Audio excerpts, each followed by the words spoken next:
Hello travelers, JonTheBard of Bardcore Gaming here, and a new DLC has been announced by Paradox Interactive for Crusader Kings III. I thought it'd be a fun opportunity for us to take a look at the trailer for it, as well as its first dev diary together, to kind of see what to expect with this new flavor pack, which is called the Fate of Iberia. Iberia, ravaged by the bloody tides of war. To the north, the Christian strongholds of Leon, Castile, and Aragon.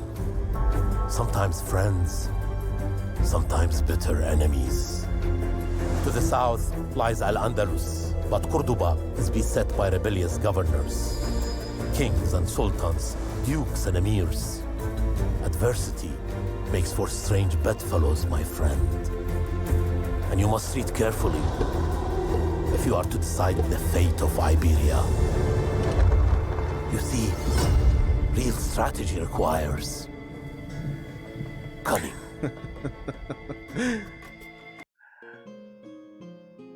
Okay, so Fate of Iberia flavor pack available May 31st. And this will probably be very similar to the Northern Lords flavor pack that came out for Crusader Kings III. For the Viking culture, basically. And it's interesting because, and we'll get into this in the dev diary, but I would not have guessed Iberia to be flavor pack worthy, but I was obviously wrong. And the dev diary points that out, just how wrong I was. Let's take a look at it. So, we've got a situation where the Iberian Peninsula is actually apparently one of the most played regions in the game. I've never played in Iberia. I just took a look at previous campaigns that I posted, and from just like playing through in my head, like knowledge, I've never started as a ruler in Iberia, Muslim or Catholic, either one. And that's interesting to me, because this allows me, potentially, the opportunity to play in an Iberian campaign that is not affected by previous memories. So I can kind of go into it with a brand new mindset around whatever they're going to be doing here with this flavor pack. And one big change they're doing with this flavor pack is around something they're calling the struggle. So it apparently will be changing the rules and increasing the challenge for rulers within the peninsula. So we can take a look at how it's going to be affected in the screenshot below. So it's only, you got a screenshot here. We're going to try and zoom in as best we can here. So we've got the Iberian Struggle, and the current phase is Opportunity.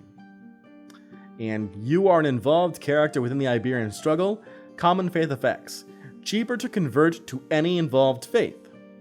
Using convert faith in a county within the struggle region proceeds faster. Holy wars cannot be declared in the struggled region. That's a big change. That's a big change from how you currently play in Iberia.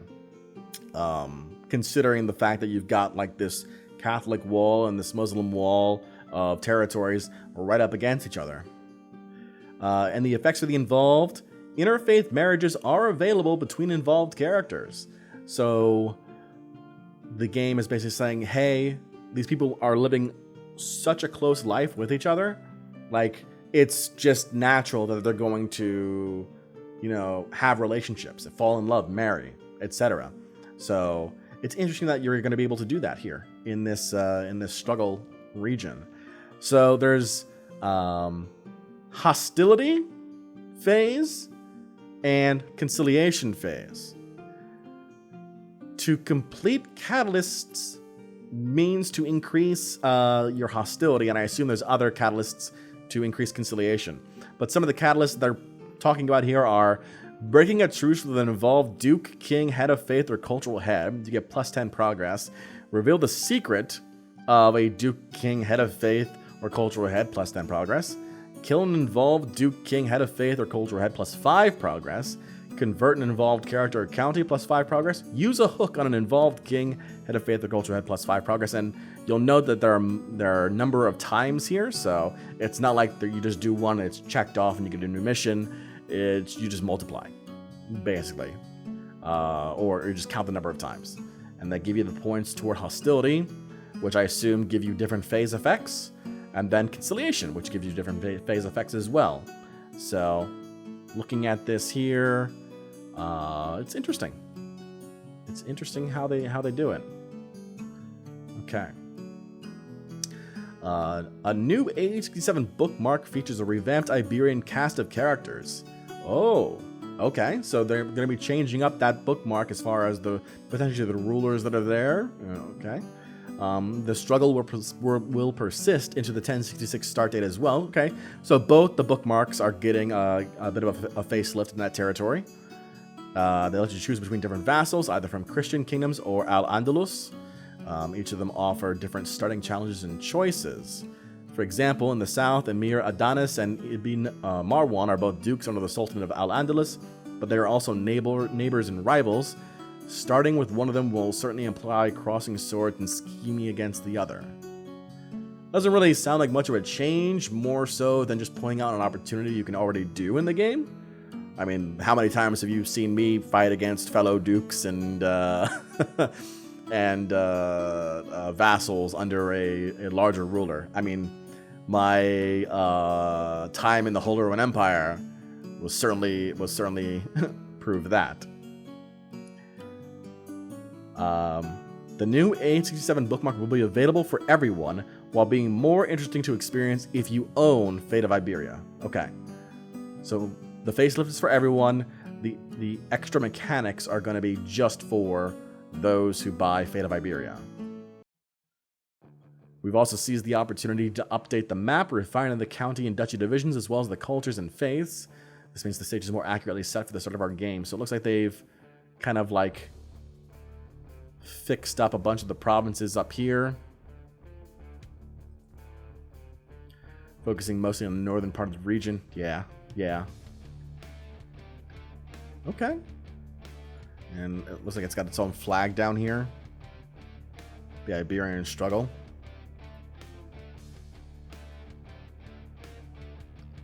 The new culture is set up for the year 867. So we've got Andalusian, Catalan, Basque, Castilian, Galician, and Astur-Leonese. Occitan over there in France, or Francia. And then new faith set up. Oh, okay, hold on. Mulwadi is the faith that's currently there right now. Mozarabic is a new faith. That is a new faith. You might have noticed the addition of the Mozarabic faith, but we'll have more detail on that in our future dev diary, along with the rest of the content you can expect from a flavor pack. Cool. We're excited to go into more details and share all this with you. Excellent. And while we do not expect the save versions to be incompatible, please make sure you wrap up your previous playthroughs to ensure a seamless transition. If you encounter issues, you can of course roll back these saves to a previous version unless you're playing an Iron Man. That's important for me because of our current Iron Man campaign in Ireland. So one of two things needs to happen. I either need to finish that campaign, which is probably not going to happen, or I need to stop the automatic update for the game on Steam, which sucks because I want new things. You know, who doesn't want new things? So the question will come down to, does anything in Fate of Iberia affect general gameplay outside of Iberia? Like right now I'm an Irish ruler. Does me playing as an Irish ruler affect anything should I allow the update to go through? And even so, I run the risk of it breaking my Iron Man save, which, you know, is not a thing I would like. Put a little work into that campaign. It's my very first Iron Man one. We've gotten a bunch of achievements in it. If you haven't watched it so far, I'll post a link in the video. It's like a card or something like that. But I will need to figure out what I want to do when it comes to Iberia. I've got until May 31st, which is when it releases. Yeah, I'm excited. I'm always excited for new Crusader Kings content. I'm not gonna lie. I know people were upset by some people. I'm not gonna say everyone. Some people were upset by Royal Court and how expensive it was compared to what you got. as part of the expansion pack. I understand. I empathize. I bought I have the CK3 Royal Court, not Royal Court, CK3, whatever their like $90 version was. I think that's how I got it automatically, basically. Anyway, and then so I expect this to be more in line with Northern Lords, and that I believe that DLC was about $13. Let me double check on to see how much that DLC costs. Because I can do that right now.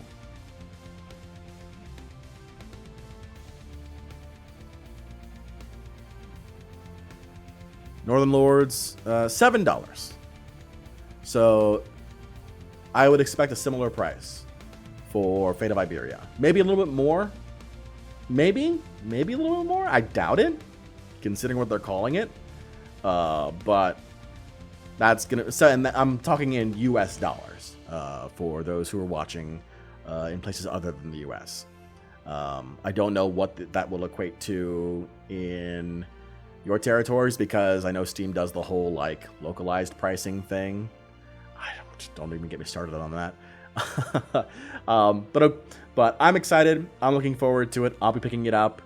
And if you are enjoying our content, feel free to stick around. We've got plenty of more Crusader Kings content to come. Until next time, JonTheBard of Bardcore Gaming saying so long and take care.